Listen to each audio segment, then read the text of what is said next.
Akshay retired air marshal Sanjeev Kapoor हमारे साथ हैं। इनको देखकर आपको याद आया होगा कि आप भी फाइटर जेट उड़ाना चाहते थे, आप भी फौज में जाना चाहते थे।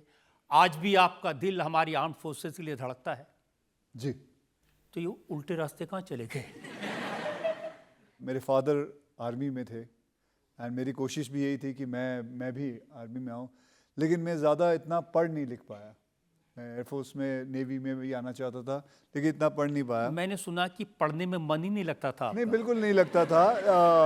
And my father was intelligent enough, वो इतने समझदार थे कि उन्होंने बोला कि बेटे अगर तुम्हारा मन नहीं लगता है तो तुम कम से कम 12वीं तक पढ़ लो। हाथ जोड़ता हूँ, 12वीं तक पढ़ लो। और 12वीं तक फिर उसके बाद जो तू बोलेगा बेटा करेंगे। And I use to see a lot of Bruce Lee films that time. फिर मार्शल आर्ट में बहुत मन लग गया और फिर मैंने बैंकॉक चला गया मार्शल आर्ट सीखने। लेकिन बैंकॉक पहुंच के मैंने सुना कि आप वेटर बन गए। हाँ, मेरे पास और कोई काम था, मिला नहीं मुझे उसके। मैं क्यों, जैसे मैंने आपको बताया, मैं इतना पढ़ा लिखा नहीं था कि मैं और कुछ काम कर सकूं, तो मैं उधर वेटर बना। एंड फिर शेफ बने, आपने समोसे बनाए। नहीं, शेफ़ नहीं था मैं, वेटर। और मतलब वो छोटा सा नहीं, ढाबा सा होता है वहाँ पे, तो उधर मेट्रो गेस्ट हाउस करके था, उधर मैं काम करता था। और वहाँ सुबह से लेके शाम तक मैं काम करता था। रात को जाके I use to practise Thai boxing on a street and वहाँ मतलब सीख के फिर सो जाते थे। तो ये करीबन ना करीबन 3-4 साल ऐसे चलता रहा।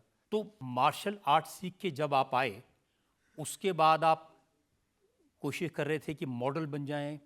मैं मार्शल आर्ट सिखाता था किसी बच्चे को, जो उसके फादर ने मुझे बोला, who was a model coordinator, बेटा तुम लंबे चौड़े हो, तुम क्यों नहीं बन जाते, मॉडल क्यों नहीं बन जाते। एंड उसने मुझे रास्ता दिखाया कि तो ये कर ले, तू एक मिनट एक काम करना, तू ऐसी ऐसी फला जगह में, कोलाबा साइड में था, उधर आ जा। और मुझे याद है मैं नॉवेल्टी फर्निशिंग शोरूम का मैं मॉडल बना था और उसके लिए मुझे करीबन 21,000 रुपये मिले थे। तो मैंने ये देखा कि 2 घंटे मैं एसी रूम में बैठा हूँ, साथ में एक मॉडल आ जाती है जिसका नाम सोनिया था, एंड शी कम्स एंड यहाँ देखना है, फिर वहाँ देखना है, फिर कुर्सी को हाथ लगाना है, फिर उसको देखना है, फिर वो बाजू में आके बैठ गई। ये सब मिला मिलू के 21,000 रुपये मिल गए।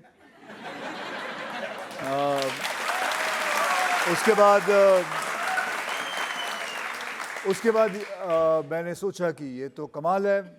मैं पूरा महीना मेहनत करता हूँ, मार्शल आर्ट सिखाता हूँ, मुझे 5-6 हज़ार से ज़्यादा आमदनी नहीं मिलती। ये 2 घंटे में एसी रूम में बैठ के 21,000 रुपये मिल गए। नहीं, ये नहीं आप बता रहे कि 2 घंटे एसी रूम में बैठ के लड़की को गोदी में बिठाने के केस हो रहे हैं।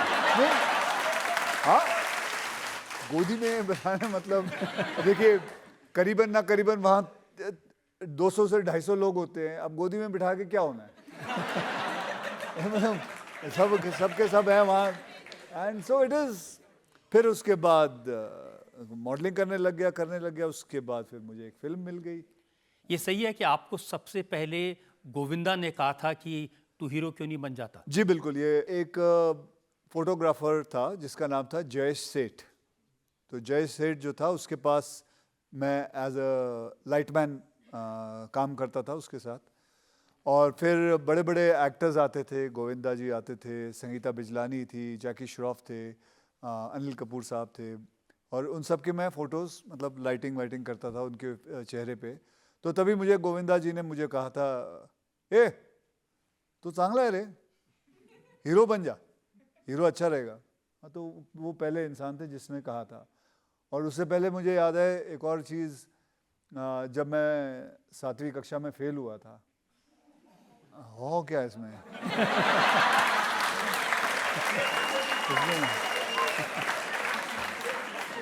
यार हो क्या है, हो गया फेल अभी। एंड सो उसमें फेल हो गया। उसके बाद मेरे फादर ने 2-3 चांटे भी लगा दिए थे। और फिर कहा ज़िंदगी में बेटा तू बनना क्या चाहता है। तब मुंह से ऐसे बात निकल गई, तो मैंने कहा मुझे हीरो बनना है। और जबकि कुछ नहीं था दिमाग में, ऐसे आदमी नहीं कभी यूं बोल जाता है, तो यूं बोल के मैं हट गया। सो सबसे पहले मैंने अपने आप को बोला था मैं हीरो बनूंगा, फिर गोविंदा जी ने बोला था। और ये भी सच है कि आपको एक रैंप पर वॉक करना था, आप टाइम पर नहीं पहुंचे, फ्लाइट मिस कर दी, हाँ। इस वजह से आप फिल्मों में आ पाए? जी बिल्कुल, मैं इस वजह से हुआ क्योंकि मैं बहुत मुझे एक्चुअली गलतफहमी हो गई थी कि मुझे सुबह की फ़्लाइट लेनी थी। मैं समझा कि शाम की लेनी 6 बजे की, तो मैं सुबह रेडी नहीं था। तो उस आदमी ने मेरे को बोला, यू नो, फ़ोन करके बोला था, you are a very unprofessional person that you have not कम।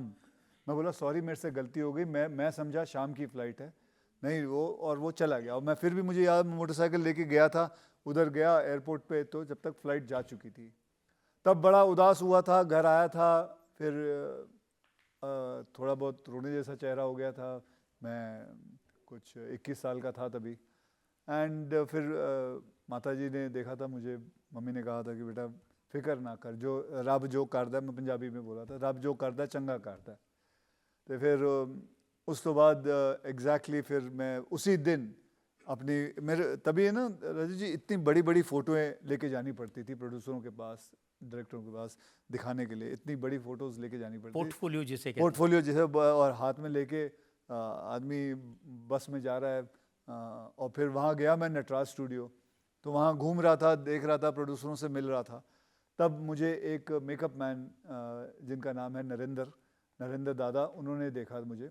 वो मिस्टर प्रमोद चक्रवर्ती जी के मेकअप मैन थे।